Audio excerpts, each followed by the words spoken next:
ګرامو دوستانو سلامونه زه غوټۍ یم هرکلی مو کوم چې د ډیجیټل چین پروګرام ګورئ.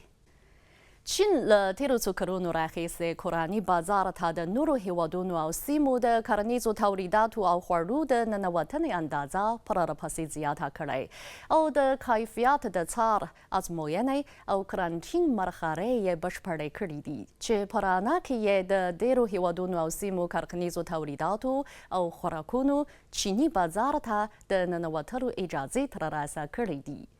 د چین دغه چاره نه یوازې د دغه هېواد په کورني بازار کې د تولیداتو د ډولونو او قسمونو د زیاتوالي سبب ګرځېدلی بلکې چیني مشتریانو ته یې د نړۍ د بېلابېلو هېوادونو او سیمو له زیات واره تولیدات هم برابر کړي او چینایان ښه خوندونه ترې اخیستلی شي.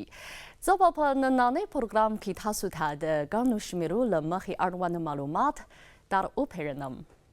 د چین د ګمرک میرې ادارې شمېرې ښیي چې په 2023 کال کې د 50 هېوادونو 140 ډولونو او قسمونو واره کرنیزو تولیداتو او خوراکونو چیني بازار ته د ننوتنې اجازې ترلاسه کړې دي.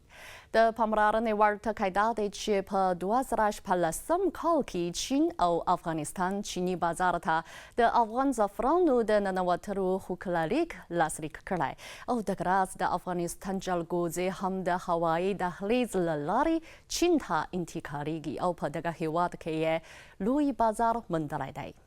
د یوې بلې بېلګې په توګه فرانسه په اروپایي ټولنه کې هغه هېواد دی چې چین د نورو اروپایي هېوادونو په پرتله ترې ډېر کرنیز تولیدات واردوي او د کرنیزې سوداګرۍ په برخه کې د چین دوهم ملګری دی.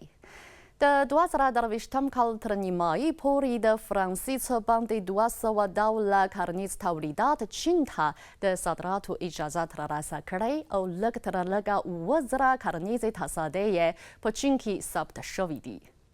په بله ژبه په تیرو څو کلونو کې د چین په بازار کې بروبیریو ته اړتیاوې ډېرې شوي دي. د چین د 2023 کال د بروبیریو د صنعتي چارو کارنۍ راپور ښیي چې په همدې کال کې د بلوبیریو د وارداتو اندازه 80,000 ټنو ته نږدې شوې وه او په تیرو 5 کلونو کې یې بلوبیریو ته د اړتیاوو د زیاتوالي منځنی کارنۍ اندول 40 سلنې ته رسیدلی دی.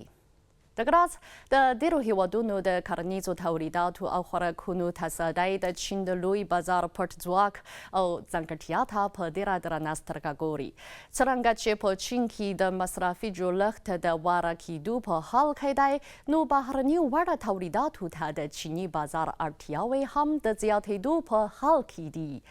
دغه چاره د بېلابېلو هېوادونو تصدیو ته ښه فرصتونه برابروي. درانو دوستانو نننۍ پروګرام په همدې ځای پای ته ورسید. له پاملرنې مو مننه کوم. بریالي اوسئ.